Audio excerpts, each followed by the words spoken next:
अस्सलाम वालेकुम वरहमतुल्लाहि वबरकातुहू। मैं टीम ज़हूर अहमद जंजुआ बहावलपुर से।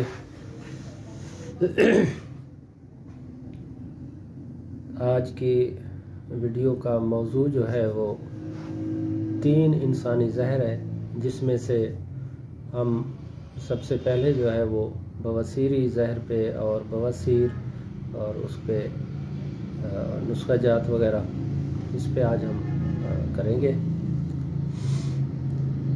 3 इंसानी जहर जो कि इंसान के अंदर बनती हैं। 3 इंसान के अंदर मादे हैं सौदा, सफरा, बलगम।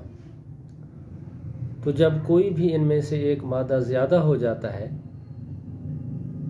और वो अंदर अज़ा खाने की बजाय छोड़ देते हैं तो वो वहाँ पड़ा पड़ा ताफन कर जाता है। वो ताफन में उनमें जरासीम पैदा होते हैं, वो जरासीम उसको खाते हैं, फिर जहर छोड़ते हैं।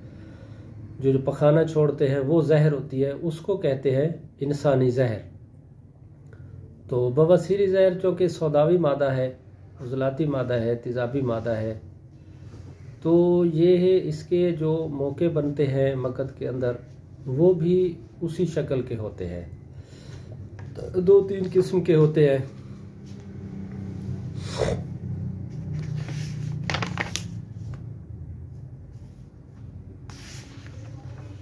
बवासीर से मुराद आम तौर पे मकद के मकाम पर मसों का निकल आना है।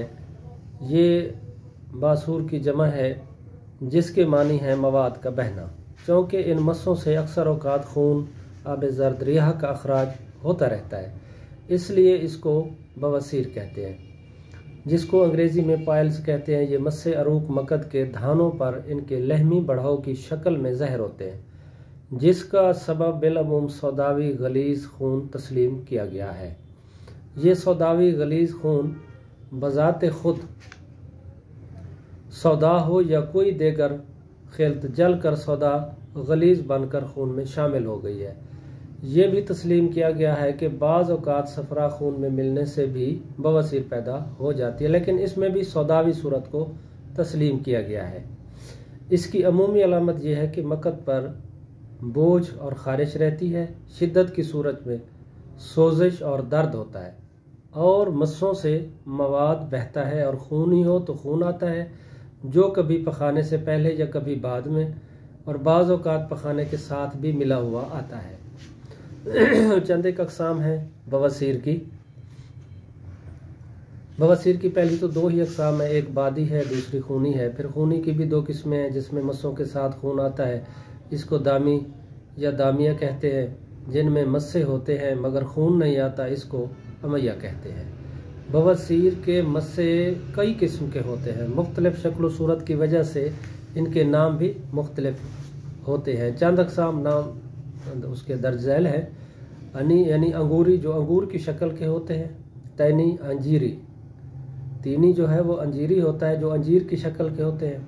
और तीसरे नंबर पे सोलवी है, जो मसूरी, जो मसूर की शक्ल के दाने के बराबर होते हैं। समरी, खजूरी, यानी जो गुठली की, खजूर की गुठली के मानंद सख्त होते हैं। और तूती, जो कि शहतूत की शक्ल में होते हैं, लंबे और नरम होते हैं। मस्सों के मकद के अंदर और बाहर होने की भी 2 अक़साम हैं। बहरहाल मंदरजे वाला अक़साम में ही शुमार होते हैं।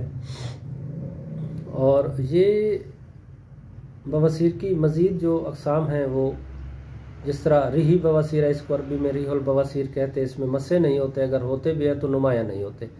इसकी ख़ास अलामत यह है कि पेट में रियाह दौड़ती रहती है, जो आसानी से खारिज नहीं हो सकती। रियाह जिसमें मुख्तलिफ मकामात में दौड़ती फिरती है, कभी पेट, कभी कमर और कभी मकद, आंतों में दबाव डालती है। पेट में अक्सर कब्ज़ रहती है। मकद की बवासीर की तरह और भी चंद अमराज हैं जिनमें मस्से पाए जाते हैं, मसलन बवासीर और बवासीर और शफ और बवासीर रहम वगैरह। नाक की जो बवासीर है वो नाक के अंदर बद गोश्त पैदा हो जाता है, जो गिल्टी की तरह आमतौर सफ़ेद होता है। इसके साथ दर्द कम होता है, और कभी ये गोश्त सुर्ख और नीला होता है, जिसके साथ दर्द शदीद होता है। खसूसन अगर इससे बदबू जर्द पानी बह रहा हो, इससे हवा का रास्ता तंग हो जाता है और नाक का बांसा, फिर हत्ता कि ये बढ़ा हुआ गोश्त नाक में दिखाई देता है, और गाहे वो बढ़कर इतना लंबा हो जाता है कि नाक से या तालू से बाहर आता है। इस वक्त इसे तिब्बी इस्तिलाह में अलग यानी जोंक कहते हैं। नाक के अंदर जो ज़ायद गोश्त पैदा होता है, इसका सबब इसकी अंदरूनी रगों में खून सौदावी एतवास हुआ करता है। अगर सख्त हो, इससे कई किस्म की रतूबत ना निकले तो सरतान की किस्म में शुमार कर बामुश्किल इलाज पजीर होता है। लेकिन अगर नरम और बारतूबत हो तो ये सहूलत इलाज पजीर हो सकता है। अच्छा, बवासीर शफ्त जो है वो होंठ की बवासीर होती है। गाहे निचले होंठ में छोटे अंगूर के दाने के बराबर नीले रंग का उभार पैदा हो जाता है, जिससे होंठ लौट जाता है और दरमियान से फट जाता है। इसको होंठ की बवासीर कहते हैं। और गाहे निचले होंठ में स्याह रंग का कुव्वत नुमा उभार पैदा हो जाता है, जिसकी रंगत और शक्ल शुबात शहतूत जैसी होती है। इस मर्ज का सबब खून मुहतरिक हुआ करता है, जिससे सिर्फ लाबजीरी, निचला होंठ या दोनों होंठ मोटे हो जाते हैं और इनमें शकाक यानी फटन पैदा हो जाती है, और होंठ पर तूत नुमा उभार पैदा हो जाता है। इसमें मादा की शिद्दत होती है। बवासीर रहम की बवासीर, रहम के अंदर मस्सा पैदा हो जाते हैं। इसके मस्से देखने और छूने से मालूम होते हैं। ये मस्से दर्द की शिद्दत के वक्त सुर्ख न जर्द रहते हैं। इससे मैल की मानद रतूबत खारिज होती है, जिसका रंग स्याही मैल होता है। इस मर्ज का सबब भी सौदावी मादा की शिद्दत होती है। इसी वजह से अक्सर रहम में दर्द और रतूबत की ज्यादती रहती है।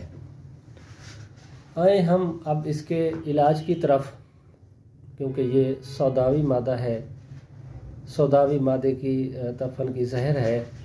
तो सबसे पहले जो है